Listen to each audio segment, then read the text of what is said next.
Welcome to the Anatomy and Physiology Masterclass on Respiratory Physiology. This video is designed to help you prepare for competitive nursing exams. In this video, we will cover the mechanics of breathing, lung volumes, and capacities. We will also describe gas exchange, analyze transport mechanisms, and discuss the regulation of respiration. Finally, we will apply this knowledge to clinical conditions and solve previous year questions. Respiration occurs in three phases. Pulmonary ventilation or breathing is the mechanical flow of air. External respiration is the gas exchange between the alveoli and blood. Internal respiration is the gas exchange between the systemic capillaries and the tissue cells. The mechanics of ventilation follow Boyle's law, where pressure is inversely proportional to volume. Air always moves from high pressure to low pressure. When volume increases, pressure decreases, and air flows in. Inspiration is an active process involving the diaphragm and external intercostals. Expiration is usually passive due to the elastic recoil of the lungs. Forced expiration, however, uses the internal intercostals and abdominal muscles. We deal with three main pressure gradients. Atmospheric pressure is 760 millimeters of mercury. Intrapulmonary pressure fluctuates around this level, and intrapleural pressure is always negative, typically 756 millimeters of mercury, acting as a suction to keep the lungs inflated. Lung compliance is the stretchability of the lungs.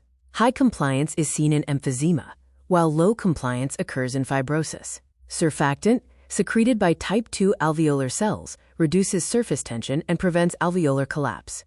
Let's quickly check your understanding. Which nerve supplies the diaphragm? The answer is the phrenic nerve, originating from C3, C4, and C5. Here is a previous year question. Surfactant is produced by type 2 pneumocytes. Type 1 cells are for gas exchange, while type 2 cells secrete surfactant to reduce surface tension. Lung volumes include tidal volume, about 500 milliliters for a normal breath, and inspiratory and expiratory reserve volumes. Residual volume, the air remaining after maximum exhalation, cannot be measured by simple spirometry. Lung capacities are combinations of volumes. Vital capacity is the maximum air exhaled after maximum inhalation. Total lung capacity is the total air in the lungs. Functional residual capacity is the air left after normal expiration and is often increased in COPD. The volume of air inspired or expired during a normal respiration is called tidal volume. This is typically about 500 milliliters. Minute ventilation is the total air moved per minute. Alveolar ventilation is the useful air reaching the alveoli, calculated by subtracting the dead space. Dead space is the air in the conducting zone where no gas exchange occurs. External respiration is gas exchange between the alveoli and blood, driven by partial pressure gradients. Oxygen moves into the blood because the partial pressure of oxygen in the alveoli is higher than in the blood.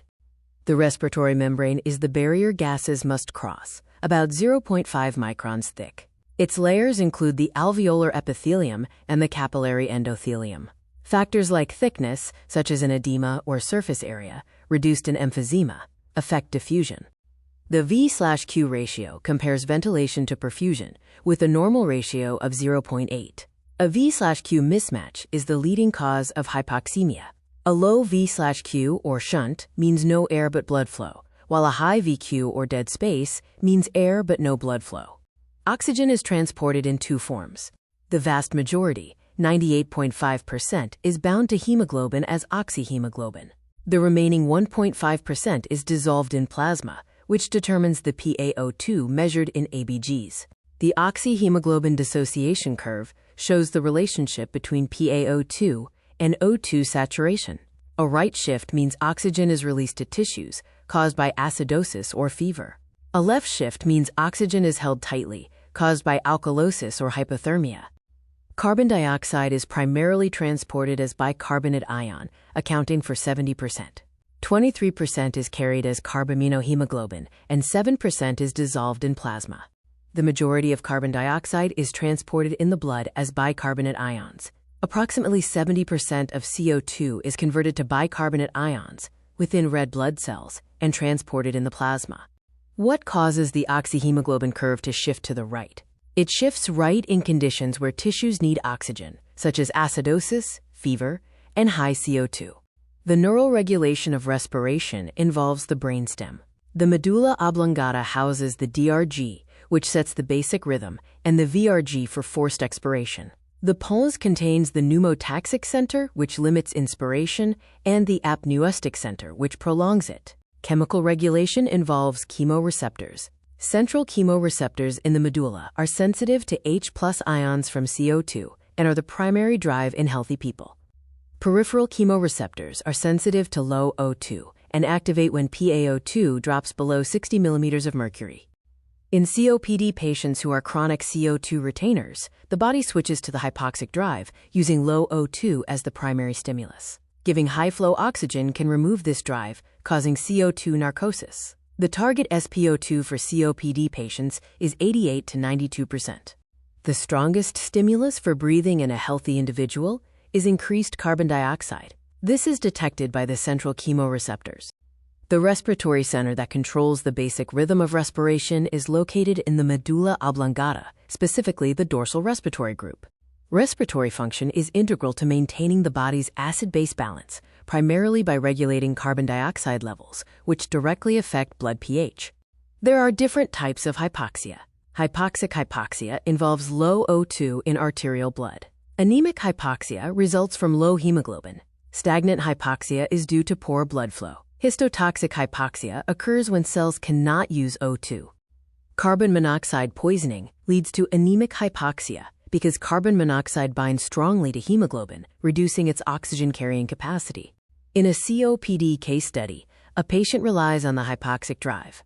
An error is giving high oxygen, which removes the drive, leading to CO2 narcosis. Correction involves using precise low oxygen delivery to maintain an SpO2 of 88 to 92%. A pneumothorax involves the loss of negative intrapleural pressure, leading to lung collapse.